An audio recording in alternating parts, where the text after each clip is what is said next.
व्रत गया था। ईमानदारी से बताना कितनी महिलाओं ने उस व्रत को रखा। उसका नाम है करवा चौथ का व्रत। कितनी महिलाओं ने रखा? सच बोल रहे हो? पुरुष साथी बताएंगे आपके घर में कितनी महिलाओं ने रखा? देखो जबरदस्ती हाथ खड़ा कर रहे हैं। रखा है ना? ये शिवाली है, शिवाली में ऐसा नहीं होता। चलिए ताली बजा दीजिए उनके लिए। अच्छा ये भी जानना चाहूंगी कि जो करवा चौथ का व्रत है किस लिए रखा भाई साहब आपकी पत्नी ने? किस लिए रखा? लंबी उम्र के लिए। वो कह रहे हैं कि लंबी उम्र के लिए। अब एक बात बताइए कि चलिए महिला तो अपने पति की लंबी उम्र के लिए करवा चौथ का व्रत रख लेती हैं, लेकिन क्या आपके पति आपके लिए कोई ऐसा व्रत रखते हैं जिससे आपकी लंबी उम्र हो? रखते हैं कभी? तो इसका मतलब क्या समझे कि आप जल्दी से निकलो और ये दूसरी ले आए? भाई इसका तो मतलब यही हुआ ना, समानता नहीं है। समानता नहीं है। आपको आपके पतियों की लंबी उम्र चाहिए, लेकिन आपके पतियों को आपकी लंबी उम्र नहीं चाहिए।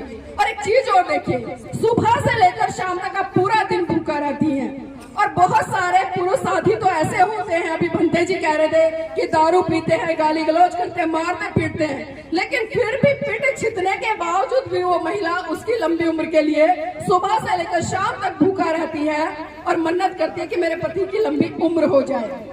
और जब शाम होती है तो करवा चौथ का व्रत खोलने के लिए क्या करती है महिला?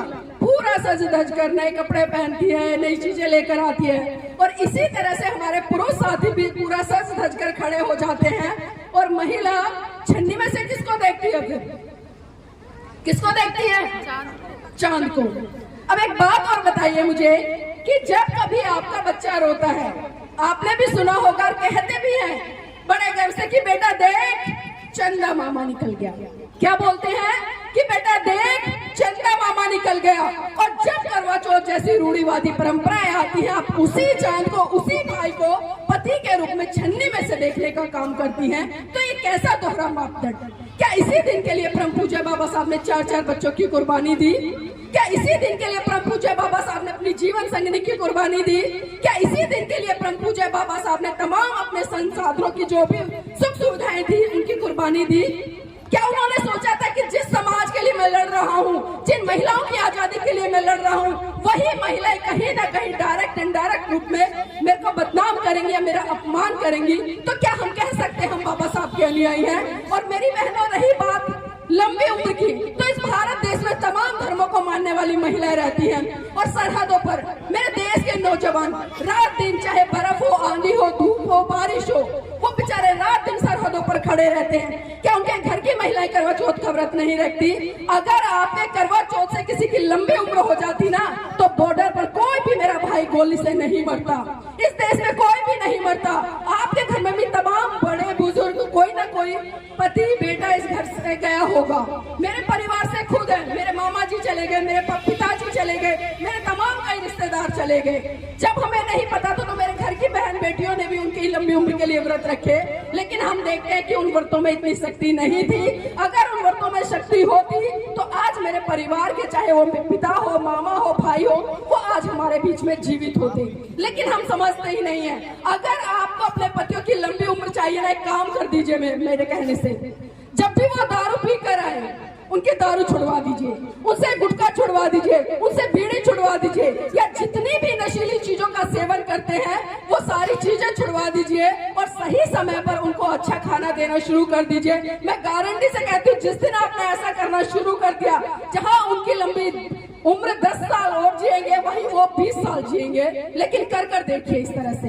और तब भी ना माने ना, मैं बिल्कुल यहाँ पर चाहे पुरुषों को बुरी लग जाऊं, क्योंकि आजकल जो सबसे बुरी लत है समाज में, जो सबसे ज्यादा बेड़ा गर्क समाज का कर रखा है, वो दारू ने कर रखा है। मेरे समाज के पुरुष 500 रुपए कमाते, पूरा दिन दिहाड़ी मजदूरी करते हैं और शाम को आकर उसमें से कम 100-150 रुपए दारू पर उड़ा देते हैं। और फिर घर में कलेश होता है, लड़ाई झगड़ा होता है। आप अपने बच्चों की शिक्षा पर पैसा नहीं लगा पाते, समय से उनके लिए जो मूलभूत आवश्यकताएं होती है उनको पूरा नहीं कर पाते। अगर आपके पति दारू ना छोड़े, रोड पे खड़े करके पीटना, एक दिन पिटेंगे, 2 दिन पिटेंगे, तीसरे दिन सब कुछ छोड़ देंगे, मैं गारंटी से कह रही हूँ। लेकिन आपको करना पड़ेगा ऐसा। आप सोचना मत कि क्या होगा, अच्छे के लिए कर रहे हो ना। जब अच्छे के लिए हम कोई काम करें तो उसमें सोचना नहीं और ये मत कहना कि दूसरे लोग क्या कहेंगे। सिर्फ आपको एक दिन बुराई मिलेगी, लेकिन अगर आपके परिवार के जो पुरुष है उन्होंने दारू बीड़ी सिगरेट छोड़ दी ना, तो आपके घर का बहुत अच्छे स्तर पर भला हो जाएगा।